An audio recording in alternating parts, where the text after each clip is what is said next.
Student, पिछले lecture में मैंने आपको कॉम्पिटिटिव इनहिबिटर के बारे में बताया था और आज के लेक्चर में जो मैं आपको बताऊंगा वो बताऊंगा नॉन कॉम्पिटिटिव इनहिबिटर के बारे में। तो आज हम डिटेल में डिस्कस करेंगे किसको, नॉन कॉम्पिटिटिव इनहिबिटर को।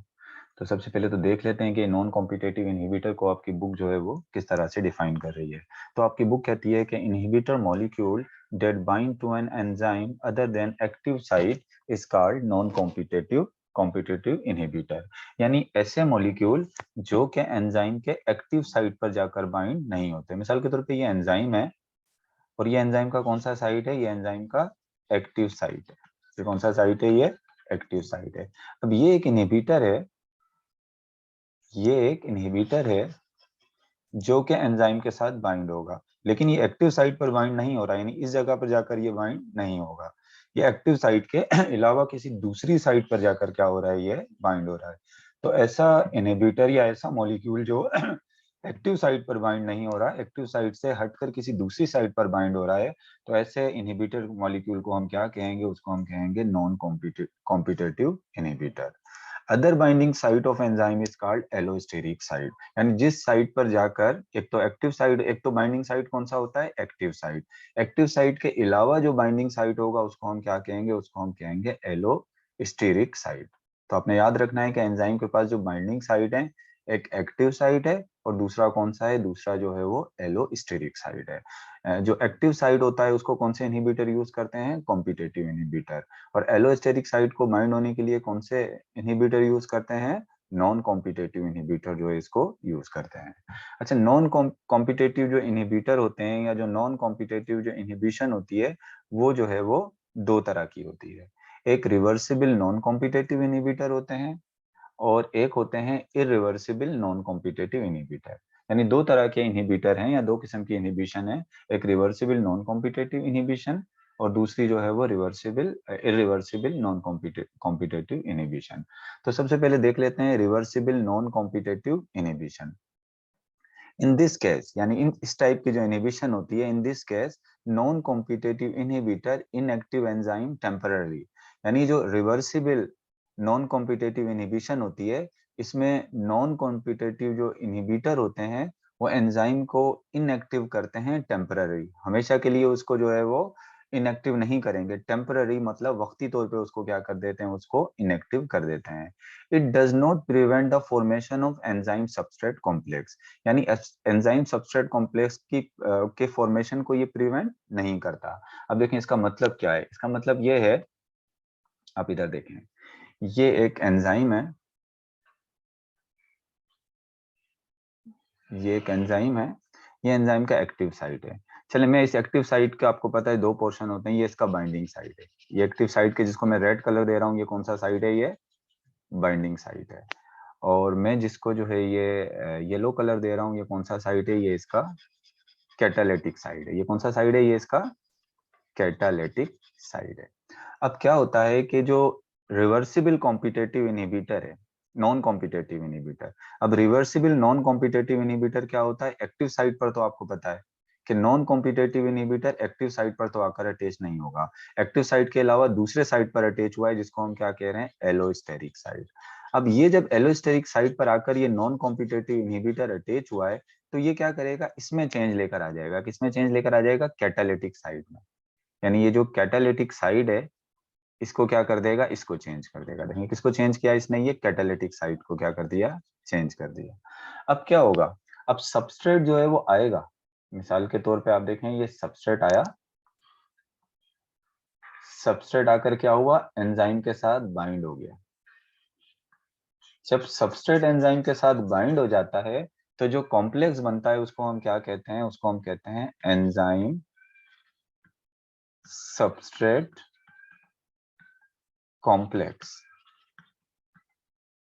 तो अब आप ये देखें, जो एलो रिवर्सिबल जो नॉन कॉम्पिटिटिव इनहिबिटर था, इसने क्या किया, इसने एक्टिव साइट की शेप को चेंज नहीं किया था, इसने एक्टिव साइट की शेप को चेंज नहीं किया था, जिसकी वजह से जो है ये सबस्ट्रेट आराम से आकर यहाँ पर क्या हो गया, बाइंड हो गया। और बाइंड होने के बाद क्या बना लिया इसने, एंजाइम सबस्ट्रेट कॉम्प्लेक्स बना लिया।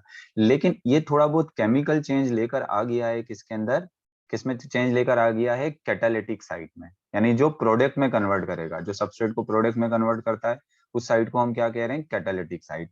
क्योंकि कैटालिटिक साइट में चेंज आ गया है तो अब ये सबस्ट्रेट प्रोडक्ट में कन्वर्ट नहीं होगी।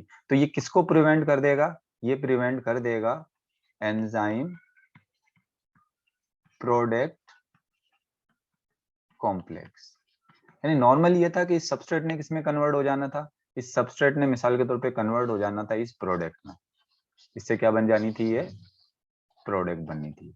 लेकिन क्योंकि इस एलोस्टेरिक साइट ने कैटालिटिक साइट को जो है वो थोड़ा चेंज कर दिया है केमिकली, तो कैटालिटिक साइट ने अपना काम नहीं किया। बाइंडिंग साइट ने तो अपना काम किया कि सबस्ट्रेट एंजाइम के साथ आकर बाइंड हो गया। जब सबस्ट्रेट एंजाइम के साथ बाइंड हो गया तो ये क्या बन गया? Enzyme substrate complex. तो कह रहा है कि एलोस्टेरिक जो non competitive reversible non competitive inhibitor हैं, वो क्या करते हैं? एंजाइम सबस्ट्रेट कॉम्प्लेक्स बनने को नहीं रोकते। हाँ, अगर खत्म कर देते हैं तो किसको प्रिवेंट कर देते हैं? एंजाइम प्रोडक्ट कॉम्प्लेक्स, यानी एंजाइम प्रोडक्ट कॉम्प्लेक्स नहीं बनेगा। क्योंकि इस एलोस्टेरिक साइड ने क्या, इसने जो नॉन कॉम्पिटेटिव जो रिवर्सिबल इनहिबिटर है, इसने क्या किया? इसने कैटालिटिक साइट को जो है वो चेंज कर दिया है। तो यहीं पर हम देखें, बात कर लेते हैं कि रिवर्सिबल नॉन कॉम्पिटेटिव इनहिबिटर का पहला पॉइंट तो आप समझ गए कि इसमें क्या होता है? इनहिबिटर जो है इनएक्टिव करता है एंजाइम को टेम्पररी, वक्ती तौर पे। It does not prevent the formation of enzyme substrate complex, यानी एंजाइम सबस्ट्रेट कॉम्प्लेक्स को प्रिवेंट नहीं करता, एंजाइम सबस्ट्रेट कॉम्प्लेक्स बन जाता है। ये देखें एंजाइम है और इसमें क्या है? इसमें ये सबस्ट्रेट आ गया इसके एक्टिव साइड पर, यानी एंजाइम सबस्ट्रेट कॉम्प्लेक्स को इसने नहीं रोका एंजाइम सबस्ट्रेट बनने को। लेकिन क्या हुआ? किसको प्रिवेंट करेगा? But it prevent the formation of enzyme product complex, यानी अब ये सबस्ट्रेट जो है वो प्रोडक्ट में कन्वर्ट नहीं होगी। क्यों कन्वर्ट नहीं होगी? क्योंकि इस रिवर्सिबल नॉन कॉम्पिटेटिव इनहिबिटर ने इसके कैटालिटिक साइट को केमिकली क्या किया है? चेंज किया है। और कैटालिटिक साइट ही जो होता है वो क्या करता है एंजाइम का?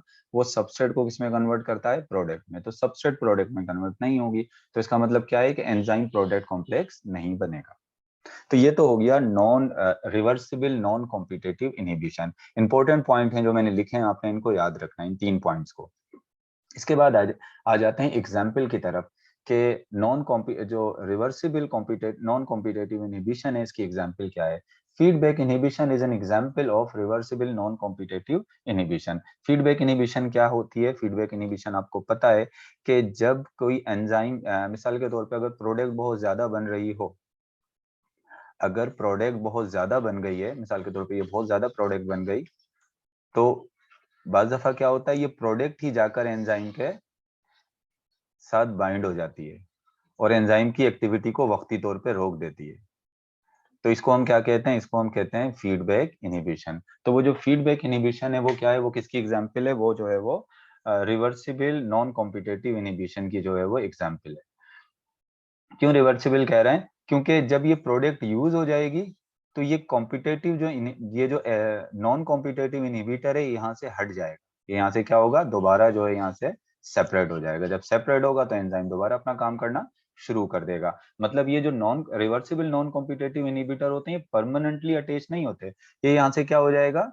ये यहाँ से जो है वो दोबारा डिटेच हो जाएगा, इससे सेपरेट हो जाएगा। जैसे ही सेपरेट होगा तो फिर क्या होगा? दोबारा ये जो है वो सबस्ट्रेट किसमें कन्वर्ट हो जाएगा? फिर प्रोडक्ट के अंदर।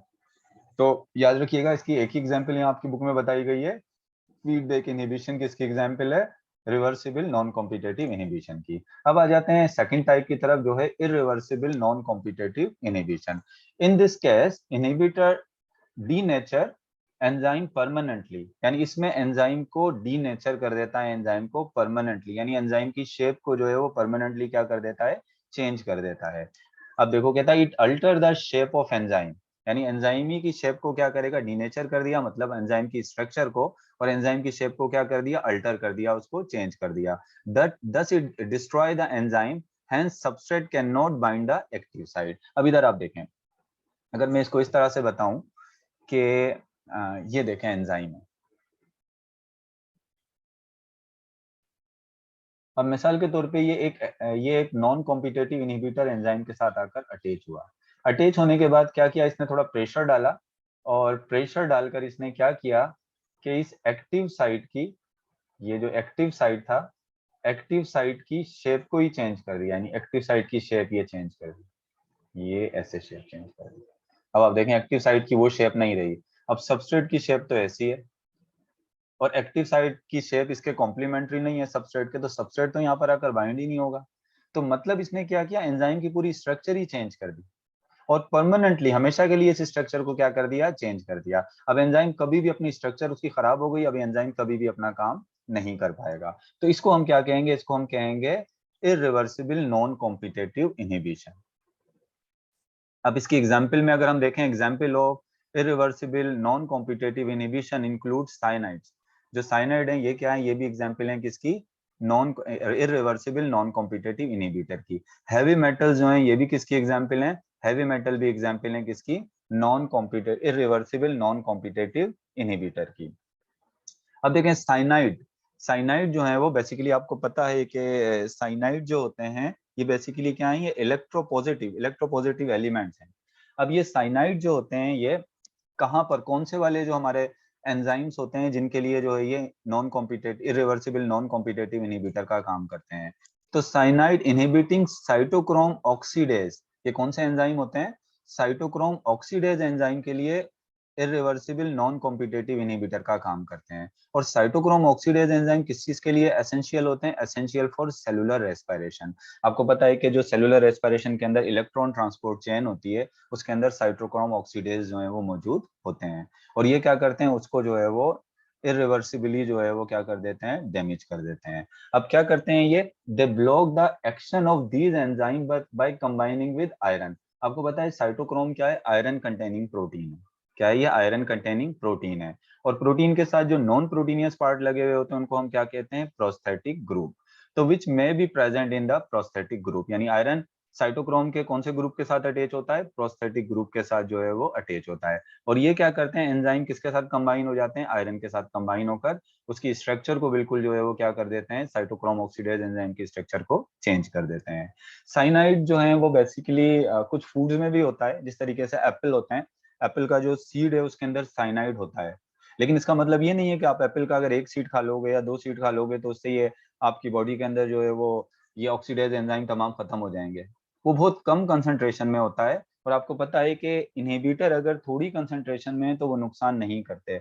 इनहिबिटर जब ज्यादा कंसंट्रेशन में आते हैं तब वो क्या करते हैं, आपको नुकसान करते हैं। यानी जब उनकी कंसंट्रेशन जो है वो सबस्ट्रेट के मुकाबले में ज्यादा हो जाए या सबस्ट्रेट से ज्यादा हो, तब वो जाकर क्या करते हैं, आपको डैमेज करेंगे। तो पहली एग्जांपल क्या हो गई, साइनाइड हो गई। साइनाइड का याद रखोगे कि ये किसके लिए रिवर्सिबल नॉन कॉम्पिटेटिव इनहिबिटर का काम करते हैं, साइटोक्रोम ऑक्सीडेज के लिए। और साइटोक्रोम ऑक्सीडेज किसके लिए एसेंशियल होते हैं, सेलुलर रेस्पिरेशन के लिए। और ये भी याद रखना है कि ये कंबाइन किसके साथ होते हैं, साइनाइड साइटोक्रोम में आयरन के साथ कंबाइन होते हैं, और आयरन कहाँ होती है, साइटोक्रोम के प्रोस्थेटिक ग्रुप के साथ। इसके बाद दूसरी एग्जांपल देखें, ions of heavy metal. Heavy metal होते हैं, जिस तरह मरकरी एक हैवी मेटल है, सिल्वर एक हैवी मेटल है, कॉपर एक हैवी मेटल है। तो जो आयंस ऑफ हैवी मेटल्स होते हैं combine with thiol, thiol group. अब थायोल ग्रुप बेसिकली आपने केमिस्ट्री के अंदर पढ़ा होगा कि ऐसे ग्रुप, ऐसे कंपाउंड जिनका जो है वो क्या कहना चाहिए कि जर्नल फार्मूला जो होता है वो होता है RSH। ये जिनका जर्नल फार्मूला होता है उनको हम क्या कहते हैं, उनको हम थायोल ग्रुप कहते हैं। जिसमें H तो हाइड्रोजन है, S जो है वो सल्फर है, और R जो है वो अल्कलीन भी हो सकती है, कोई ऑर्गेनिक कंपाउंड भी हो सकता है। हमने पढ़ा होगा ये RSH जो है वो एनालोगस होते हैं किसके, अल्कोहल के। अच्छा, इसके अलावा the functional group SH characteristic of thiol, यानी जो फंक्शनल ग्रुप होता है ये SH सल्फर, ये जो हाइड्रोजन बॉन्डिंग है ये भी किसकी कैरेक्टरिस्टिक है, ये भी थायोल ग्रुप की क्या है, कैरेक्टरिस्टिक है। तो कह रहा है कि ये जो हैवी मेटल्स होते हैं कि आयन जो होते हैं ये किसके साथ कंबाइन हो जाते हैं, थायोल ग्रुप के साथ। मतलब थायोल ग्रुप कौन सा है, ये SH group in the enzyme. Enzyme के अंदर आपको पता है कि सल्फर और हाइड्रोजन की जो बॉन्डिंग्स होती हैं एंजाइम्स के अंदर, तो ये उसके साथ क्या हो जाते हैं, उसके साथ ये कंबाइन हो जाते हैं। अब मिसाल के तौर पे ये मैं अगर बताऊं आपको कि ये एंजाइम अगर है, तो एंजाइम के अंदर जो उसकी शेप को मेंटेन किया हुआ है ये पॉलीपेप्टाइड की चेन है। ये पॉलीपेप्टाइड की चेन है, इनके दरमियान में जो है वो डाइसल्फाइड बॉन्डिंग है, हाइड्रोजन बॉन्डिंग है, इनमें ये तमाम बॉन्डिंग है। तो ये क्या करते हैं, ये एसएच ग्रुप के साथ जाकर क्या हो जाते हैं, अटैच हो जाते हैं।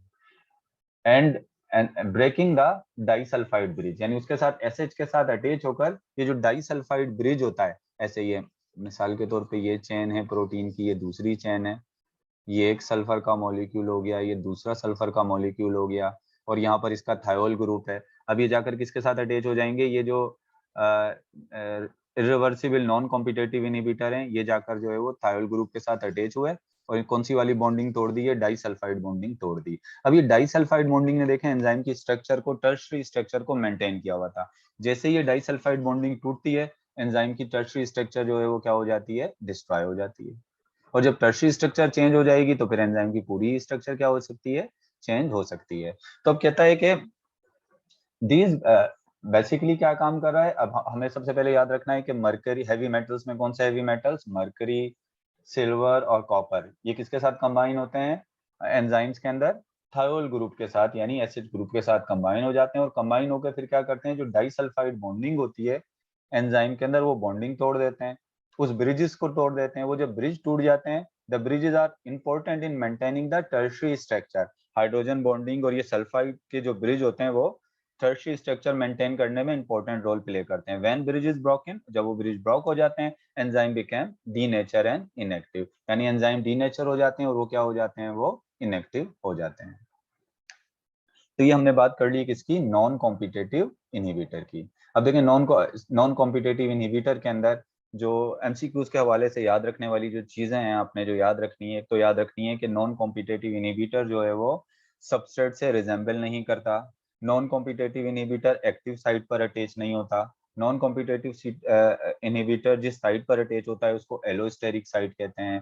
फिर आप याद रखोगे कि नॉन कॉम्पिटेटिव इनहिबिशन दो तरह की होती है, एक रिवर्सिबल नॉन कॉम्पिटेटिव इनहिबिशन और एक irreversible non competitive inhibition. Reversible जो नॉन कॉम्पिटेटिव इनहिबिशन होती है वो रिवर्सिबल नॉन कॉम्पिटेटिव इनहिबिटर कराते हैं, और जो इरिवर्सिबल नॉन कॉम्पिटेटिव इनहिबिशन होती है वो कराते हैं इरिवर्सिबल नॉन कॉम्पिटेटिव इनहिबिटर कराते हैं। जो रिवर्सिबल नॉन कॉम्पिटेटिव इनहिबिशन होती है उसके अंदर जो है वो इनहिबिटर जो होते हैं वो टेम्पररी एंजाइम को एक्टिव करते हैं, परमानेंटली नहीं करते, और ये एंजाइम और सबस्ट्रेट कॉम्प्लेक्स के बनने को नहीं रोकते, और ये लेकिन एंजाइम प्रोडक्ट बनने को रोकते हैं। जबकि अगर आप इरिवर्सिबल नॉन कॉम्पिटेटिव इनहिबिशन को देखें या रिवर्सिबल नॉन कॉम्पिटेटिव इनहिबिटर को देखें, तो वो क्या करते हैं, वो परमानेंटली एंजाइम को जो है वो डीनेचर कर देते हैं, परमानेंटली एंजाइम को डिस्ट्रॉय कर देते हैं। और वो इस तरह से डिस्ट्रॉय, वो ना सबस्ट्रेट कॉम्प्लेक्स बनने देते हैं, यानी अब ये सबस्ट्रेट एंजाइम के साथ बाइंड नहीं होगा, तो इसका मतलब ना ही वो सबस्ट्रेट कॉम्प्लेक्स बनने देंगे, और जब सबस्ट्रेट कॉम्प्लेक्स नहीं बनेगा तो सबस्ट्रेट एंजाइम कॉम्प्लेक्स भी नहीं बनने देंगे, और जब सबस्ट्रेट एंजाइम कॉम्प्लेक्स नहीं बनेगा तो सबस्ट्रेट प्रोडक्ट कॉम्प्लेक्स भी नहीं बनेगा, तो ये दोनों ही चीजों को बनने नहीं देते। फिर आपने याद रखना है कि जो रिवर्सिबल कॉम्पिटेटिव इनहिबिशन है उसकी एग्जांपल याद रखिएगा, फीडबैक इनहिबिशन है, और जो इरिवर्सिबल नॉन कॉम्पिटेटिव इनहिबिटर्स हैं उनकी एग्जांपल में साइनाइड याद रखिएगा और हैवी मेटल याद रखिएगा। फिर ये याद रखिएगा कि जो साइनाइड जो होते हैं वो किसके, कौन से एंजाइम्स के साथ अटैच होते हैं, साइटोक्रोम ऑक्सीडेज के साथ, जो सेलुलर रेस्पिरेशन में काम करते हैं। और हैवी मेटल जो है वो एंजाइम्स के कौन से वाले पार्ट के साथ अटैच होते हैं, वो बेसिकली जो है वो एंजाइम के थायोल ग्रुप के साथ अटैच होकर डाइसल्फाइड ब्रिज को ब्रेक डाउन कर देते हैं, और डाइसल्फाइड ब्रिज का काम क्या होता है, टर्शरी स्ट्रक्चर को मेंटेन करता है। इसके बाद हम थोड़ा सा फर्क देख लेते हैं कि कॉम्पिटेटिव और नॉन कॉम्पिटेटिव इनहिबिटर में क्या फर्क होता है। तो the competitive inhibitor structurally similar with substrate, competitive inhibitor जो है वो सबस्ट्रेट से रिजेंबल करते हैं, ये सबस्ट्रेट है तो कॉम्पिटेटिव इनहिबिटर भी सबस्ट्रेट जैसा है। जबकि non competitive inhibitor not resemble with substrate, यानी नॉन कॉम्पिटेटिव इनहिबिटर सबस्ट्रेट से रिजेंबल नहीं करते।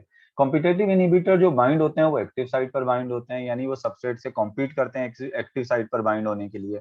जबकि नॉन कॉम्पिटेटिव इनहिबिटर, इसको इस वजह से नॉन कॉम्पिटेटिव कह रहे हैं क्योंकि ये सबस्ट्रेट के साथ कॉम्पीट नहीं करता एक्टिव साइट पर बाइंड होने के लिए, इसका अपना बाइंडिंग साइट होता है और उसको हम क्या कहते हैं, एलोस्टेरिक साइट। इसके अलावा they can not alter the structure of enzyme, ये एंजाइम की स्ट्रक्चर को अल्टर नहीं करते। जबकि नॉन कॉम्पिटेटिव इनहिबिटर जो है वो एंजाइम की स्ट्रक्चर को जो है अल्टर कर सकते हैं, कि जिस तरह आपने को भी मैंने बताया कि जो इरिवर्सिबल नॉन कॉम्पिटेटिव इनहिबिटर है वो एंजाइम की स्ट्रक्चर को अल्टर कर देते हैं। दे आर रिवर्सिबल, यानी कॉम्पिटेटिव इनहिबिटर रिवर्सिबल होते हैं, मतलब टेम्पररी होते हैं, जबकि जो नॉन कॉम्पिटिटिव इनहिबिटर हैं वो रिवर्सिबल भी हो सकते हैं और इरिवर्सिबल भी हो सकते हैं। एग्जांपल्स भी आप इसकी दे सकते हो कि कॉम्पिटिटिव इनहिबिटर की जो एग्जांपल है वो मेलोनेट है। इसके अलावा जो इसकी नॉन कॉम्पिटिटिव इनहिबिटर की जो एग्जांपल है वो साइनाइड हो गई, और इसके अलावा हेवी मेटल जो है इसकी एग्जांपल है। इसके बाद अगर आप रिवर्सिबल नॉन कॉम्पिटिटिव इनहिबिटर और इरिवर्सिबल नॉन कॉम्पिटिटिव इनहिबिटर में फर्क देखो, तो ये दे इनएक्टिव एंजाइम टेम्पररी, ये एंजाइम की एक्टिविटी को टेम्पररी जो है वो इनएक्टिव करते हैं, जबकि ये डीनेचर एंजाइम परमानेंटली एंजाइम को डीनेचर कर देते हैं, उसकी स्ट्रक्चर को चेंज कर देते हैं। They do not inhibit the formation of enzyme substrate complex, ये एंजाइम सबस्ट्रेट कॉम्प्लेक्स फॉर्मेशन को जो है वो नहीं रोकते, जबकि इरिवर्सिबल जो है वो एंजाइम सबस्ट्रेट कॉम्प्लेक्स बनने नहीं देते। इसकी एग्जांपल में फीडबैक इनहिबिशन आ जाता है, इसकी एग्जांपल में साइनाइड्स और हेवी मेटल्स आ जाते हैं।